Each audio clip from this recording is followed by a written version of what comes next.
theyeshiva.net. An Avid Kanani who belongs to a kohen is allowed to eat it, but he's not allowed to eat chametz either.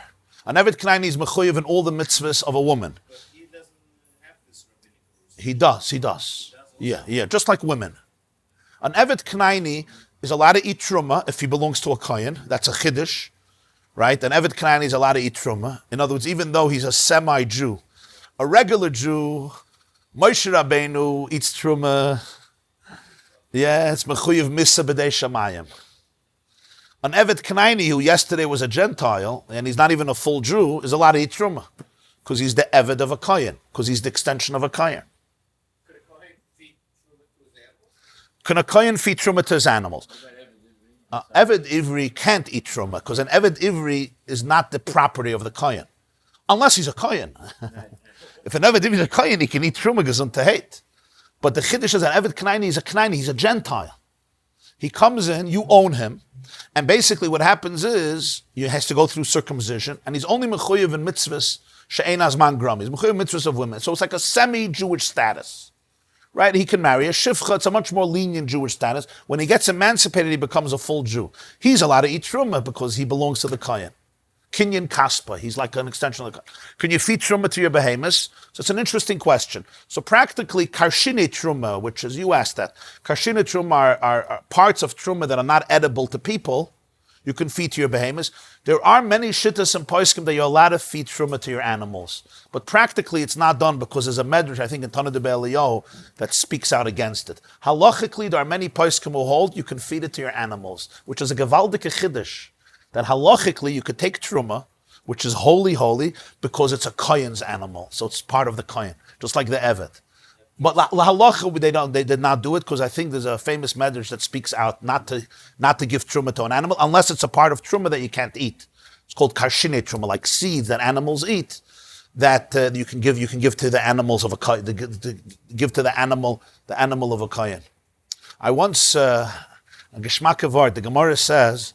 By brachas, why do we make a bracha before we eat? So the Gemara says in brachas that whoever kol hanenem ba'olam haza b'loi bracha, if you enjoy this word without a bracha, it's ki'ilu ma'al b'kotshei shamayim. It's like you did me'ilah. It's like you went into the Beis Hamikdash and you used the property of the Beis Hamikdash.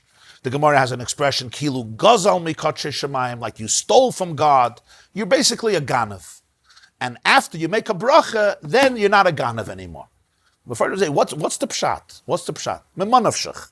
If Hashem allows you to eat the food in the world, so you're not a ganav. It's not me'ilah. He allows you to use it.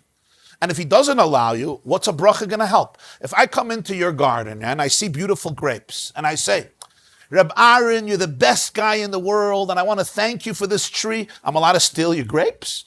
If you don't give me permission or I don't buy them, I'm not allowed to steal the grapes. Just because you made a bracha, God, you're the greatest king in the world. No, so that's why you're allowed to steal my stuff because I'm great? In other words, what's the point? How is it that through the bracha, does it become not me'ilah? Like me'ilah means it's hektish, right? That's if you say gzela. With me'ilah, it's even more strange. Me'ilah means it's a gather of the Beis Hamikdash. So how they're making a bracha, does it go out of me'ilah? Does it not me'ilah anymore? Me'ilah means it's divine. If it's divine, so you're not allowed to use it. So you'll say it's not really divine. God lets you use it. Fine. So what do you need the bracha for? The pshat is, as I heard from the Rebbe, he said like this, a moed de kavart. He says, what's a bracha? Listen to this. A bracha is Baruch Atah Hashem Elokeinu Melech HaOlam. What are you doing in a bracha? You're defining Hashem as your God and Melech HaOlam. So you're his Eved. An Eved of a kohen is allowed to eat all the kachim, even though for a Yisrael, it's mamash misa b'dei shamayim. The moment you're melech ha'olam, so I'm your Eved, I'm part of you. If I'm part of you, so then I can eat divine food. I can eat hektish, I can eat truma. It's not me'ilah anymore. It's like a kohen eating karbonis. If you're melech ha'olam, you redefine, a bracha is not to redefine the food. It's to redefine you. It's not that the bracha makes the food chulin, or the bracha makes the food ois Hashem's. No, the bracha changes you. The food remains hektish. The bracha makes you hektish. Melech ha'olam. So I'm your Eved. If I'm your Eved, I can be an Eved Kanani. I can be a fahakta Eved. but I'm entitled to all your food because I'm an extension of you. Why is an Avid Kanani allowed to eat truma? Because an Avid Kanani is Yad Avid Ki Yad Rabbi. He's an extension of his master. Kohen is allowed to eat truma. Even a behemoth, I could be a behemoth. But I'm your behemoth. If I'm your behemoth, I can eat your food. Whose food should I eat? A behemoth eats the master's food. That's all I am. I'm your behemoth. How does that answer why I'm making a bracha? Because that's what the bracha doesn't change the status of the food. It's not the food doesn't belong to God anymore. The food is not hektish anymore. That's not the vart. That's how you learn Bapashtos. The vart is the bracha changes you. You become hektish. Baruch atah Hashem Elokeinu melech. You're like the Eved of a Kohen. We say every morning, right? What's the lashon? Nechalim lakoyanim l'neshayim v'livneiim ulavdeihem. Ulavdeihem, right? Shamurim nechel lakoyanim l'neshayim v'livneiim ulavdeihem. You have karbonis that an Eved Kanani is allowed to eat. How is he allowed to eat? Because it's a kohen and he's a chelik of the kohen. Kinyan Kaspa. Reminding ourselves each time why we can eat this. It's not reminding ourselves. It's acknowledging it. The moment you're melech ha'olam, ach ben dein Eved, okay, free, go eat. It's the divine refrigerator is yours. Everything that I want and not do God's work. I don't think that. Well, hopefully the bracha will impact you. It's not just that I have. Yeah, avada. It's a real thing. It's a real thing. Huh? The Gemara says, Hashemayim Shemayim LaHashem is koydem bracha. Ha'aretz nostal v'nei adam is la'acha bracha. Yeah. The question is, what does the bracha do? The Kotzker Rebbe once said, Hashemayim Shemayim LaHashem, v'aretz nostal v'nei adam, that they should make it Shemayim. Shemayim LaHashem. And the Eretz he gave to people that they should make it Shemayim. Shemayim is he made Shemayim. And our job is he gave us Eretz that we should make Eretz Shemayim. So when you make a bracha, the Eretz becomes Ashtik Shemayim. Yeah. If he's Melech HaOlam, so it's an andere Welt. I'm a different person. Avid Melech. I'm part of God. Avdei Shal Melech, Avid Melech. Shluchish Ladam Monsey. Even more, it's an Avid. Right? Mashakona Avid, Kona Rabbi. The Gemara says in Kiddushin, what an Avid acquires, the Rabbi acquires. The Rashba says over there, it's not pshat, the Avid gets it, and then the Rabbi gets it. It's lichatchila. It's not that I buy it, but because I belong to you, legally it goes from me to you. No. When I buy it, it's lichatchila yours. I'm like an extension of you. If you're an extension of God, so eat everything. It's your world. It's your world. Of course. Yeah. You're right. When it says in Parshas Bahar, Avodai Heim, Chazal say, V'lo yavodim la'avodim. That's the key. An Eved Hashem is the opposite of Avdos, the way we understand it in regular culture. The way we understand an Eved is horrible. It's a horrible institution. You know, slavery in the South. And we're thankful to President Lincoln for emancipating the slaves. Because it's a horrible institution. The torture, the lynching, the abuse, separation of families and all that. Right, what they did to the Avadim. An Eved Hashem is the exact opposite. Rabbi Yehuda Halevi has a poem and he says, the only person who's free in life is an Eved Hashem. Because it means that nobody else is your boss. It means that you're part of infinity. It means that you're a channel of the divine energy. Eved Hashem doesn't mean you're repressed, you're crushed. That's not an Eved Hashem. Back to the discussion of Bali Tshuva, right? Eved Hashem doesn't mean now you're my slave. In other words, you're meaningless, you're valueless, you're a shmata. Eved Hashem is the exact opposite. It means that Hashem chose you to be a channel for His light in this world. So it's the exact opposite. Full actualization. Shutaf l'maisa bereshis. Eved Melech means that you're much greater, that you're not just human, you're not a mortal human, you're part of infinity. Eved Melech means by being an Eved, when you're not an Eved to Hashem, then you become a little creature. You have your little ego and you play around with it. An Eved Melech means that you're sublimated into grandness, like a prince. But you're right, the word Eved has, I think when people say Eved Hashem, it conjures. It's one of the things that the Krieg course take out against us. Yeah, Eved. And nobody really can defend. Yeah. Because you see, you are for slavery. Yeah, you're for slavery. It's about slavery. You promote slavery. But the truth is, the Torah does not promote slavery. The Torah is very against slavery. Even with an Avid Ivri, like, the 6 years and you have to get pierced. And why do you get pierced? Rashi says, because the ear that heard Avodai Heim and went and sold itself as a slave should be pierced. What does that mean? That means if you think you're a slave, you weren't listening to Matan Torah. Matan Torah means that you're the freest person in the world. Slavery is an aberration. Lenny, you with me? Very important stuff, this. When the Jews went to the world, let's say with the Lishtim or other neighbors, did we take slaves? Depends on the situation. Women sometimes, right? Depends on Women it. who were not of age or whatever. But the institution- I mean, with Eved Ivri, there's a halacha loisirda by befarach, right? The Gemara says in Kiddushin Yudalit, Kol hakoina Eved Ivri, kekoina adan la'atzmai. Buying a Jewish slave is basically buying a master. If there's one pillow in the house, he gets it. If there's one piece of chicken in the house, he gets it. If there's one piece of sushi left, he gets it. Right? If there's not enough cholent for you and him, he gets the cholent. If there's a room that has a mattress and a blanket, he gets it. If there's one coat in the house, he gets it. That's called a slave. Oichmer slave. Oichmer slave. It's like hiring a Jewish employee, right? You're not hiring an employee. Those of you who hire Jewish employees, you're not hiring an employee. You're hiring a boss. A boss. That's the fact. To call an Eved Ivri a slave is a joke. Everything you have, if you don't have doubles, you have to give it to him.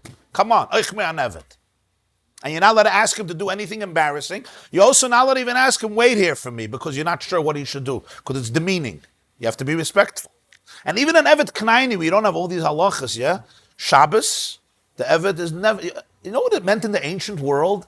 That every slave on the 7th day, Gentile or Jew, was just like the master. A whole day, 24 hours, it's unheard of. He's not allowed, you're not allowed to ask him. He's an Eved, he's an Eved. He's still your Eved. But all the malachas that Avadim did, the cotton, all that, right? Huh? He has this menucha, and it was a certain dignity. He can't tell me to do whatever he wants. Any malacha of Shabbos is forbidden for the Eved. No, it was a fascinating idea. Lamanya nuach avdecha. Yeah, avdecha is Eved Kanani. Of course, Eved Ivri. But Eved Kanani, you're not allowed to Lamanya nuach. You had a day of menucha. Tremendous. People don't realize what it meant in the ancient world. Today, of course. What of course? By the Romans, the Greeks, one day, the Eved was, no, sorry, my day of rest. Your whole Metzius was crushed. he could throw you off the roof, huh? You knock out your Eved's tooth, he goes free. There's no jokes. Huh? You kill him, you get killed. Knock him, you knock him. You kill your Eved, you get killed. It wasn't what happened in the South. They hung, you know how many slaves they hung? They used to even blemish the bodies of slaves. They used to make a blemish specially, so if they run away, there'll be an identifying mark, right? So what does the Torah say? What happens if you blemish your slave? He goes free. It's a fascinating halacha. In other words, if you're trying to do this, yeah, if he runs away to Eretz Yisrael, you B'chal can't take him back. I'm saying there's so many limitations with Avadim. The Rambam in Hilchas Avadim says that the Chachamim said an Eved Kanani, you have to listen to all his complaints and never do something that's demeaning to him. They were very sensitive. The halachas of Avadim in Torah is very different than we are used to. Hanukkah for sure. Severance pay, gifts, yeah. Okay. The Torah instituted this whole system Yeah. to deal with realities in life. Yeah. Somebody once asked me why Torah allows you to hold on to an Eved Kanani for life, right, and inherit it to your child. The truth is that the halachas of Avadim already ended by the end of Bayis Rishon. After the 10 tribes were exiled, there's no halachas Avadim anymore. You know that. Already Bayis Rishon it was over, yeah. All the dinim of Yovel, and because the dinim of Avadim are dependent on Yovel, and Yovel depends on most of the Shvatim living in Eretz Yisrael. And once the 10 Shvatim were exiled, Yovel was over and Hilchas Avadim were over. Why did you so they stopped counting? They didn't stop counting necessarily, but you needed most of the Shvatim living in Eretz Yisrael, in their ancestral lands. Because Yovel means the earth goes back to the ancestral. Once Sancheriv exiled 10 tribes, it was all over. In Bayis Sheni, there was no Yovel. No, they believe they can come back, but the halachas of Yovel wouldn't apply, because the Torah says it has to be Kol Yoshvei Allah. All of the Jewish citizens live on the land of Eretz Yisrael. When 10 tribes are exiled, there's no dinim of Yovel. So we could do Yovel again. We'll do Yovel again. No, the count, they continued.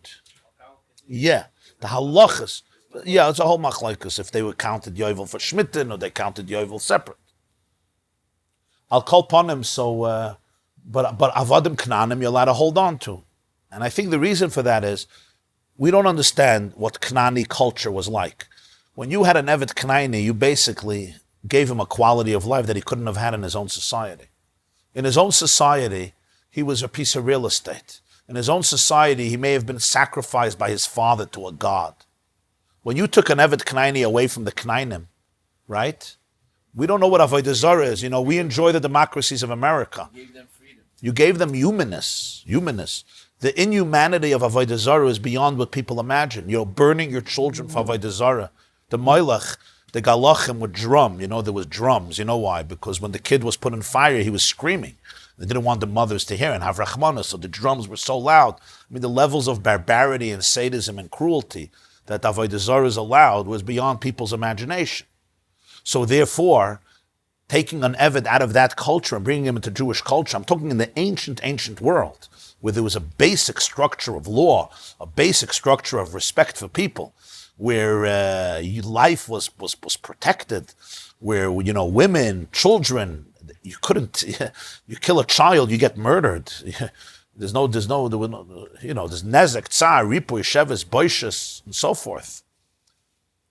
So as a result of that, being in a Jewish home for an Avid Kanani was a tremendous upgrade for him as in life. It gave him humanity, gave him back his humanity. Going back to that culture, we don't understand what those cultures looked like. Kings had absolute right. If you're an Eved and you were sold to a Jew because you come from the lower stratas of society, we don't even understand what it means. A person has absolutely no rights. You're completely at the whim of masters and lords and semi-gods and demigods who can do whatever they want if they don't like you. The torture was just... your father had full control over you, whatever. I'm just saying, this was what the Kanani culture was like. You can read about it in the Tanakh and in other sources. So it's like, it was pretty heinous. People just don't realize this. Huh? Yeah. Everybody would want to be sold as I'm saying an Avid Kanani was a tremendous upgrade for the quality of life. If you were a pharaoh, not. But if you were a guy who sold himself to a Jew, basically you were from the lower, you weren't a prince in Pharaoh's palace selling yourself to a Jew, right? You're part of the slave market because you're not from the aristocrats. You're from the lower stratas of society. You ever read about slavery in the South? That's in America, which was based on Judeo values. That's America, okay? You know what happened in Rome and in Greece and in the ancient world? Huh? Barbaric is not the word. I don't want to get graphic here, but it was beyond barbaric. How they used to deal with with women and with children and with slaves. Oh my God. What the Roman emperors used to do with their slaves. If they didn't like you. It's hard for Westerners to understand this today. We're lucky. Baruch Hashem, we're lucky. Huh? Yeah. Rebbe. Imagine.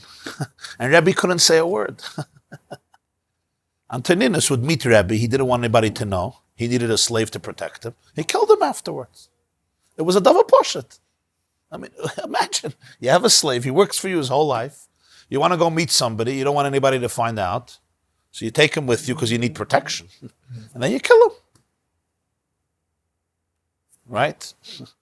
Now, if you would be the slave, you would punch him in the face. But then you would get mutilated and every finger would be cut off, right? And you would be hung from your hand. Or you would be placed in front of a lion and a tiger and so forth. They weren't capable Their culture was beyond corrupt. It was morally depraved. When Moshe warns the Jewish people in every parsha, don't go there this week. Go there to if you're not gonna expel the nations, yeah, you're gonna be contaminated. He knew what he was talking about. You will become the level of moral corruption without the code of Torah was beyond. We take this all for granted because Torah has been successful, because the Jewish message spread. Part of it through Christianity, part of it through Islam, which have their own corruptions, right? But a lot of the values of Judaism spread. The Rambam says in Hilchos Malachim that the purpose of Yashka and Muhammad was to bring monotheism to the world. Rambam Hilchos Malachim, Soif Perek Yud Aleph, censored in all of the Christian editions of Rambam. Censored. But in the original Rambams from Yemen, we have that Rambam, the end of Perek Yud Aleph. He says Christianity and Islam, his words are Liyasher Derech Lemelech HaMashiach. They paved the road for the real Mashiach. That's what he says. To create civilization. John Adams, the President of the United States of America, John Adams writes a letter. I saw the letter. He says, we owe to the Hebrews the gift of civilization. Civilization would not be possible without morality, without a code of law.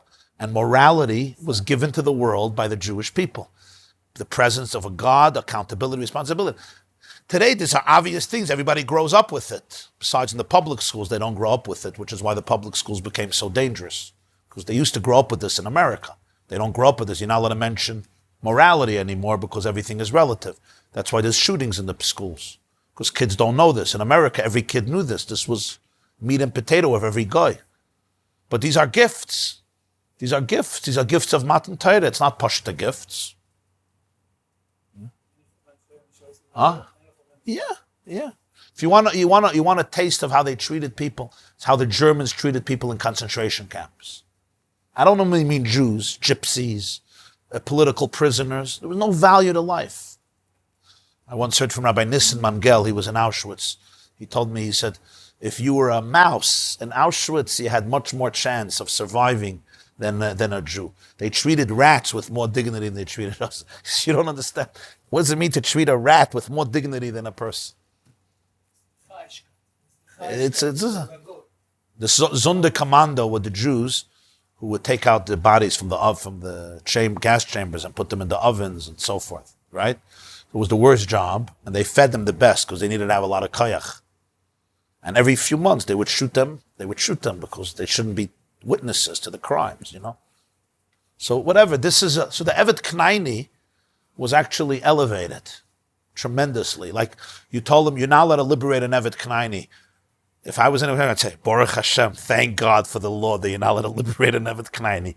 I'm not interested in going home. Jews get very confused with Hilchos Avad. They don't realize that the laws of slavery in Judaism, are the most noble laws in the ancient world. Even Avadim Kananim. Certainly Avid Ivri, where you're not allowed to even keep them for more than 6 years. I'm saying there's nothing to be apologetic about it. In the ancient world, these were the most noble, humane, sensitive laws. Even selling your daughter, people go crazy. How do you sell your daughter, right? Amevriya. What happened over there? You have to look at people don't realize the circumstances. Here's a guy who's starving. His daughter is starving. She got no bread on the table, nothing. She's starving, literally a homeless little girl. Okay. So and today, there's Shomrei, Tomchei Shabbos, Chevres Shabbos, Simcha Shabbos. Let's not remember, Shai Reb Moshe, soup in the shul, food stamps. Your cousin is rich. Then, if there was no food, you died. There were no stores, there was no hektish, you died. It wasn't simple. So he looks at this poor daughter who has no chances for anything. What does he do? He goes to a rich Yid across the street and he says, I want her to be in your house. She'll work for you. She'll work for you. And this 8-year-old, 9-year-old, 10-year-old gets a normal life. And she works for him. And what happens? What happens? The moment she becomes a naira, the moment she's 12, he has to let her go. He has to let her go. People don't realize, what was the Torah doing till 12? Well, people were growing up very mature. You're giving her a life. Yeah, or you can marry her, or his son can marry her, or just let her go. V'yatza chinam ein kasef. Of course. And he has to support her. I'm saying people don't, it wasn't, Torah says to sell a daughter. You're not allowed to sell a daughter. Rash Chazal say, if you have not a penny to your name, and the family is starving, so now the question is, what do? You let your daughter die? So this was a very interesting arrangement. I sold her, but it's not like you sell her like a sex slave. He's not allowed to touch her. He's not allowed to use her. He's not allowed to. If he harms her, he gets harmed. There's no joke. I'm saying all these halachas, if you understand the details, the circumstances, the realities, you realize they were not done because we look at children as nothing. Right? Somebody told me if you would molest a kid in Chumash, what's the punishment? Nothing. You molested a kid, there's no punishment. Doesn't say anywhere. I said, what are you talking about? Nezek, tsar, ripui, sheves, boishes. Let me explain to you what that means. Nezek is the damage. Okay, the damage. For example, just like in Nezek, physical damage, right? A person now, if he would be hired for life, would be much less, yeah? Because he's affected. That's one level. Tsar is the pain. How do you estimate that? What would you pay to have this done? What money would you want? What would anybody answer? 10 million? There's no money, right? Ripui. All therapy expenses, all medical expenses for life. Okay, sheves, inability, every time you couldn't go to work. Boishes, shame, how much is that? You know what you have to do in the Torah? Be 20, 30 million bucks. Nezek tsari boishes, it's not, what do we just nothing? 20 million bucks. So why don't we institute it back? Whatever. I'm just explaining. People don't realize. It's not a death penalty. That's true. It's not a death penalty. But it's not like it's nothing. It's a serious chayvel b'chaveirei. Chayvel b'chaveirei. It's nezek, tsar, ripui, shavas, boishes. It's very, very heavy expenses. You may have to end up with 10, 20, 30 million dollars, halachically. I'm talking biblical law. I'm not talking about contemporary secular law. Basically, you lose your house, you lose everything to pay for that patient who's going to need therapy, whatever. They didn't have therapists then, but you get the idea. Okay, so this is all connected to the Avid Kanani. Ripui, yeah. Whatever Ripui was. Yeah, no, I'm saying they didn't have the word therapy, but yeah. So this is all the Avid Kanani who can eat Rumah. You remember? You thought I forgot? That was your fault. But it's important concepts, this. People don't realize. They get very confused and apologetic and this. It's not. There's nothing to be apologetic about. This class is brought to you by theyeshiva.net. Please help us continue the classes. Make even a small contribution at www.theyeshiva.net/donate.